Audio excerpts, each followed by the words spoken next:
তো নমস্কার বন্ধুরা, তোমরা কেমন আছো? আশা করি সবাই খুব ভালো আছো, সুস্থ আছো, আর আমিও খুব ভালো আছি। তো দেখো, পুরীতে গিয়ে সেকেন্ড দিনে আমরা করে নিচ্ছি কাঁকড়া ভাজা, তো কাঁকড়া কষা তো কাঁকড়া কষা খেতে কার কার ভালো লাগে অবশ্যই জানাবে।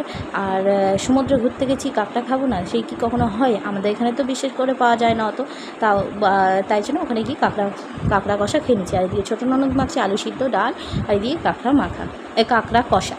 তো কি করব, বাটা মশলা তো নেই, তাই জন্য কুচি করে মশলা দিয়ে কাঁকড়াটা কষিয়ে রান্না করেছি। এইদিকে আদা কুচি, রসুন কুচি, পেঁয়াজ কুচি, জিরে গুঁড়ো, ধনে গুঁড়ো, লঙ্কা গুঁড়ো, তোমরা তো জানোই সব কিছু নিয়ে গেছিলাম।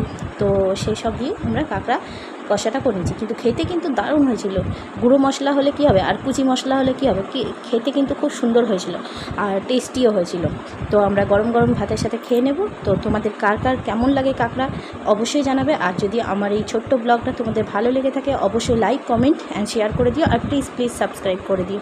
Thank you.